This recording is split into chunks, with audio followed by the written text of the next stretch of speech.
네, 잘 지내셨어요? 이제 방학이 얼마 안 남았다, 그죠? 네, 뭐 한 학기 동안 정말 수고하셨습니다. 이제 얼마 안 남았으니까 끝까지 최선을 다해 주시기 바랍니다. 오늘은 종교개혁에 대한 마틴 루터에 대해서 살펴보도록 하겠습니다. 어, 마틴 루터와 복음의 재발견. 자, 마틴 루터는 본래는 법학을 공부하고 있었어요. 왜냐하면 광산업으로 돈을 모은 그의 아버지가 루트는 세속적으로 출세하기를 원하기 때문에 그렇습니다. 근데 어느 날 그는 함께 길어가던 친구가 벼락을 맞아 죽고 자신이 구사일생으로 살아난 후에 구원의 문제로 불안에 떨었습니다. 사실 마틴 루터에게는 엄청난 사건이었겠죠. 왜냐하면 친구가 함께 길을 가다가 벼락을 맞아 죽었으니까 얼마나 사실 큰 사건이었겠어요. 그죠? 그냥 어떤 벼락을 맞아 죽었으니까. 그리고 자기 자신도 죽을 뻔했는데 참 구사일생으로 살아난 거죠. 그렇게 되니까 구원의 문제로 당연히 불안에 들 수밖에 없었던 것입니다. 그래서 이 마틴 루터는 1505년 7월 17일에 이르프르트에 있는 어거스틴 언둔자들의 수도원에 들어가게 됩니다. 자, 여러분. 자, 계속 몇 번 말씀드렸죠? 중세하면 뭐라고요? 중세하면 수도원. 딱 생각하시면 됩니다. 중세에 사실 한 줄기 빛이 수도원이었어요. 당연히 마틴 루터도 뭐 교육을 받으려면 사실 수도원밖에 없습니다. 그래서 어디로 가게 되느냐? 이 수도원에 들어가게 된 것입니다. 어떤 문제를? 구원의 문제로, 죽음의 문제로. 나는 과연 죽으면 곧바로 천국에 갈 수 있는가? 나는 구원받을 확신이 있는가? 이런 고민으로 인하여서 마틴 루터는 이제 수도원에 들어가게 되는 것입니다. 당시 중세 사회는 구원에 대한 확신을 제공해 주지 못하고 있었습니다. 아니, 우리가 잘 아는 것처럼 면죄부, 그죠? 과연 이 구원이 면죄부를 통해서 가능한가라고 하는 거예요. 물론 여러분, 좀 죄송한 표현이지만 그때 당시에 대부분 교육을 제대로 받지 못한 수많은 사람들은 그냥 이 신부들이 하는 이야기를 믿을 수밖에 없었겠죠. 그래서 그 로마 가톨릭 교회에서 하는 말을 믿고 그냥 면죄부를 샀던 것이죠. 근데 지금 마틴 루터는 보시다시피 이미 공부를 한 사람이죠. 기본적인 지식이 있던 사람이죠. 그렇기 때문에 더더군다나 당연히 마틴 루터 면접을 샀겠죠. 샀습니다. 그런데 과연 이것이 구원을 줄까? 이에 대한 확신을 제공해 주지 못하고 있었던 거예요. 그래서 대중적인 공포와 불안이 존재하고 있었습니다. 또한 흑사병, 뭐 알다시피 이 엄청난 흑사병이 창궐하면서 죽음에 대한 공포가 아주 극심했습니다. 그래서 이러한 중세적 불안 상태에서 아주 예민했던 루터는 죽음의 공포를 겪으면서 수도사가 되기로 결심하게 됩니다. 죽음의 공포를 겪으면서 수도사가 되기로 결심하게 되는 것이죠.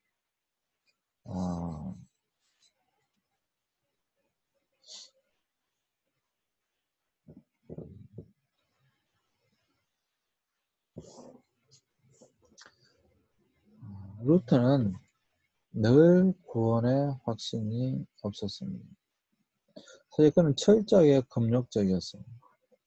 어떤 성적인 욕망이 생길까봐 더운 물도 마시지 않았습니다. 그리고 굉장히 중요한 사건인데요, 이게. 실제로 저도 이제 거기 가서 무릎으로 기어 서서 못 올라갑니다. 못 올라가게 하니까.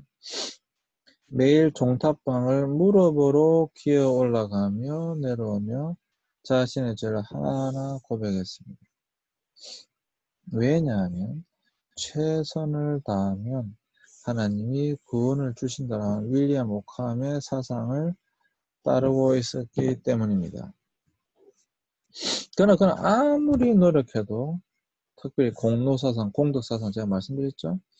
공로를 쌓아도 구원의 확신이 오지 않았습니다. 그는 심지어 자신을 사람으로 창조해서 지옥으로 보내는 하나님을 미워하는 그런 시험에 빠지게 됩니다. 어거스틴 수도원의 원장 슈타우피츠는 진정한 참여란 벌을 주시는 하나님에 대한 두려움으로 시작되는 것이 아니라 하나님에 대한 사랑으로 시작되는 것이라고 가르쳐 주었습니다. 이런 슈타우피츠의 영향은 루터가 복음의 눈을 뜨게 되는 계기가 되었습니다. 사실 여러분, 아주 뛰어난, 아주 참 정말 좋은 스승이죠. 진정한 참여란, 물론 여러분, 하나님에 대한 경외, 두려움이 있어야 됩니다. 우리는 분명히 하나님에 대한 두려움, 경외가 있어야 됩니다. 그러나 하나님에 대한 사랑으로 시작되는 것입니다. 우리가 만약에 하나님에 대한 두려움만 가지고 있다고 한다면 우리의 신앙이 결코 옳은 것이 아닙니다. 하나님은 정말 좋으신 하나님이세요. 그리고 하나님이 세상을 사랑하셔서 이 땅에 독생자를 보내주신 것으로 시작되는 것입니다. 그래서 물론 하나님에 대한 경외도 중요하지만 더 중요한 것은 바로 하나님에 대한 사랑입니다.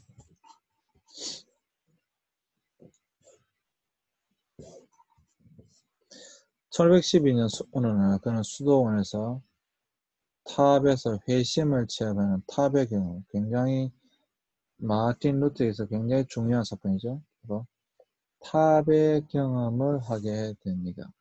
이 탑의 경험이 무엇인가 하면 바로 로마서 1장 17절 복음에는 하나님의 의가 나타나서 믿음으로 믿음에 이르게 하나니 기록된 바 오직 의는 믿음으로 말미암아 살리라 는 말씀을 읽고 구원은 공로에서 오는 것이 아니라 믿음에서 비롯된다는 사실을 확신하게 됩니다.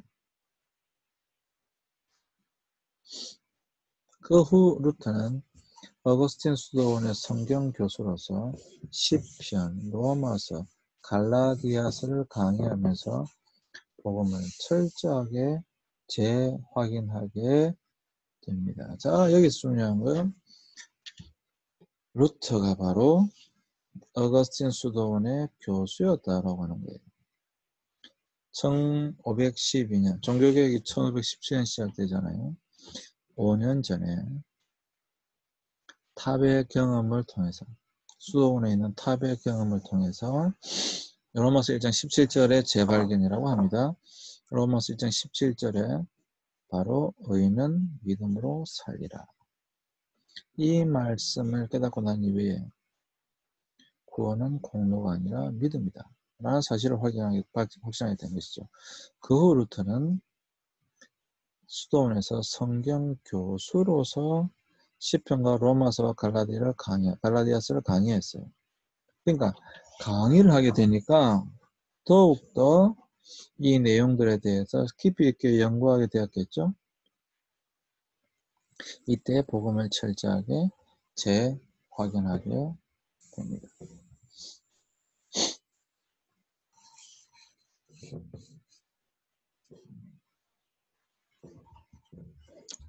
(1517년) 루터는 면죄부의 악폐에 반대하는 설교를 하였고 95개 조항의 반박문을 관할구역의 대주교와 주교에게 보냈습니다. 그리고 이제 우리가 너무도 잘 아는 바로 비텐베르크 성당 그 복사본을 비텐베르크 성당의 입구에 부책에 문에다 붙이게 된 것이죠. 이 날은 1517년 10월 31일로 종교개혁의 출발일이 되었습니다. 사실 루트가 원했던 것은 신학적인 토론이었습니다. 그리고 종교개혁의 도화선이 될 것이라는 사실을 전혀 상상하지 못했어요. 자기는 종교개혁을 하려고 했던 것이 아니에요. 단지 자기는 성경 교사로서, 교수로서 이것이 과연 올바른가에 대해서 토론해보자라고 하는 것이죠. 사실 반박문이라고 하면 반박문이 아니라 thesis, 주제입니다. 주제.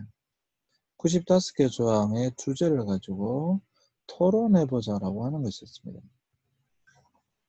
그러니까 루트는 처음에는 면벌, 벌을 면하는 이것을 할 수 있는 교황의 권리를 부정하지는 않았어요. 다만 면제부가 연옥에까지 영향을 미친다는 것을 반대했고 그것이 진정한 회개를 위협한다고 봤던 거예요. 그러니까 완전히 이 마틴 루터가 처음부터 완전히 모든 로마 가톨릭 교회의 권위를 부정했던 것은 아니다 이 말입니다. 그러나 그때 제가 말씀드렸다시피 이 면제부가 당사자에게만 파는 것이 아니라 어떤 당사자가 있다. 이게 이제 천국이 있고 지옥이 있고 연옥이 있는 것인데 이 대기소란 말이에요. 여기서 천국으로 갈 수도 있고 지옥으로 갈 수도 있는데 이 연옥이 얼마 동안 있는지 모르니까 자기의 조상 해가지고 이런 너무도 많은 이 조상에까지 올라가게 되니까 이 면제부가 도대체 이 연옥에 있는 사람한테 영향을 미치냐 라고 하는 것을 토론해 보자라고 하는 것이었습니다. 그러니까 그는 로마 가톨릭의 신부 사제로서 자기의 어떤 수준에 맞게끔 그 정도 안에서 지금 토론해보자라고 주장하게 됐던 것입니다. 근데 점점 더 이제 확대되어지게 되는데 루터는 사람이 구원을 받는 것은 오직 믿음으로만 된다는 오직 믿음으로 된다는 로마서 1장 17절의 말씀을 붙들고 있었습니다. 루트의 종교개혁은 95개 조항의 반박문에서 시작된 것이 아니라 성경 안에서의 복음의 재발견하는 순간에 시작되었다는 사실이 중요합니다. 실제로 종교개혁을 하려고 했던 것이 아니라 복음을 재발견함으로 말미암아 다시 복음 성경으로 돌아가자라고 주장하는 거예요. 아까 르네상스가 종교개혁의 가장 중요한 배경이라고 말씀드렸잖아요. 르네상스가 하려고 하는 것이 뭐예요? 다시 고전으로 돌아가자. 여기서 루트도 다시 복음으로 돌아가자. 다시 성경으로 돌아가자. 라고 하는 것입니다. 그래서 루트가 복음을 몰랐더라면 반박문은 당연히 기록될 수가 없었던 것이죠. 루트의 이런 복음주의적 사상은 빠르게 유럽으로 퍼져나가게 됩니다. 그래서 각 대학 안에서 루트의 사상이 전파되었기 때문에 더 이상 종교개혁은 막을 수 없는 대세가 되게 됩니다. 당연히 로마 교황청은 루트의 주장을 철회시키기 위한 노력에 했겠죠. 엄청난 노력했지만 실패하게 됩니다.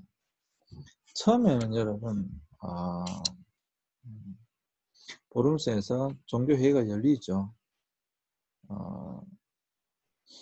그럼에도 불구하고 서로 합의점을 도출하는데 실패하게 됩니다. 그리고 서로를 이단으로 이제 정죄하게 됩니다. 그래서 1520년 12월 10일부터는 교황의 교수와 교회 법전을 공개적으로 불태우게 됩니다. 이제 완전히 완전히 로마 가톨릭으로부터 이제 떠나게 되는 것이죠. 근데 그 이후로 이제 마틴 루터는 완전히 로마 가톨릭과 결별하게 됩니다.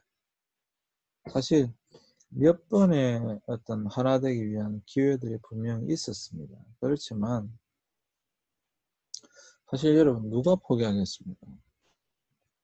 포기한다면 이제 마틴 루터가 포기했어야 되는 건데 마틴 루터는 결코 포기할 생각이 없었어요. 왜냐하면 자신의 신앙 양심에 따라 이것이 구원이다라고 도저히 볼 수가 없었기 때문에 그렇습니다. 그러니까 로마 가톨릭 교회가 이게 바꾸겠습니까? 물론 그 이후에 바꾸죠. 그 이후에 바꾸는데 로마 가톨릭 교회는 그때 당시에 엄청난 수익이 되는 돈이 되는 이 사업을 그렇게 쉽게 포기할 일은 없었겠죠. 그러니까 서로가 평행선을 달릴 수밖에 없었어요. 더더군다나 마틴 루터는 로마 교황의 권위를 거들었기 때문에 뭐 양자간의 타협은 사실 거의 불가능한 것이었습니다. 그래서 1521년 4월 17일 루터는 황제와 제국의회 앞에 출두했습니다. 그는 자신이 쓴 책들을 취소할 것인지를 질문받았습니다. 그래서 루터는 성경의 논증 혹은 명확한 추론에 의해 잘못되었다는 확신을 얻지 않으면 처리할 수 없다. 이게 보름스웨이인데요. 처리할 수 없다라고 하였습니다. 그래서 이제 딱 요 회의, 보름스 회의가 끝나자마자 루터는 국법회의의 죄인이 되게 되죠. 이때 선제원 프리드리히가 루터의 안전을 위해서 그를 납치해서 바르부르크 성에 바로 숨겨버립니다. 제가 이 성에 가봤었는데요. 정말 뭐 성은 그냥 그때 당시 독일의 어느 지역에나 있는 그런 일반적인 성이었습니다. 근데 그 바르부르크 성에 이제 그 제일 꼭대기에 탑방에 탑에 방이 있는데 정말 조그마한 방이에요. 그 방에 감금시켜버립니다. 이거는 프리드리히가 루터를 보호하기 위해서 그렇게 한 것이에요. 루터는 그곳에서 1년을 보내면서 독일어로 신약 성경을 번역합니다. 그것이 바로 1521년 9월에 출판되었고요. 루터 성경은 독일의 신앙생활에 큰 공헌을 하게 됩니다. 왜냐하면 루터가 생각할 때 이것은 성도들이 성경을 몰라서 그렇다. 왜? 라틴어로 되어 있었으니까. 몰라서 그렇다라고 생각했던 거예요. 그래서 성도들이 성경을 똑바로 알면 이렇게 교회에서 속이는 것, 신부들이 말하는 것을 그냥 믿지는 않을 것이다 라고 생각을 하게 된 것입니다. 그래서 루터는 많은 개신교 신학 사상을 발전시키고 1546년에 사망하게 됩니다.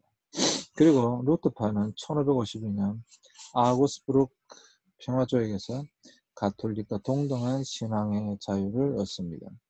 그냥 얻은 게 아니죠.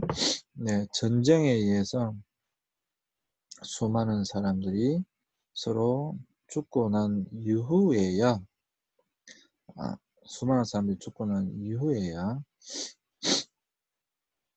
이 신앙의 자유를 얻게 됩니다. 사실 그냥 신앙의 자유가 주어진 것이 아닙니다.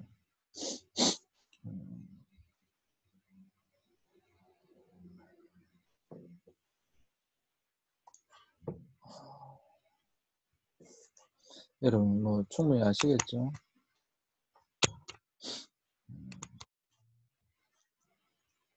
그래서 이제 이게 루터파가 확산되어져 가는 것을 볼 수가 있는데요. 주로 보시면 여기 이제 독일 쪽에서 가장 당연히 그렇죠. 독일에서 종교개혁이 일어났으니까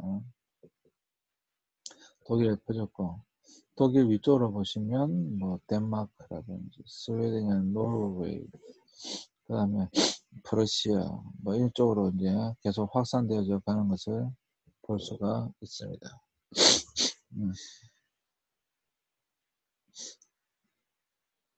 근데 지금도 보셔도 뭐 지금도 보시면 여기 쓸 수가 있으면 지금도 보시면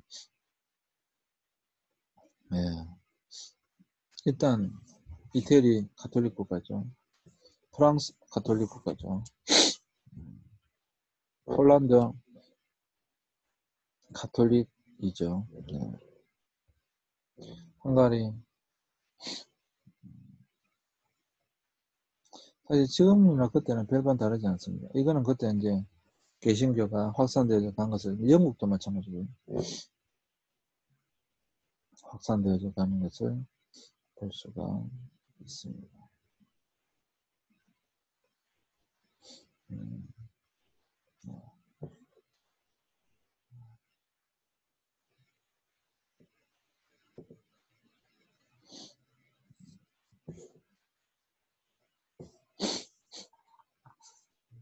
네, 루트의 신학 사상은 잠시 쉬었다가 하겠습니다.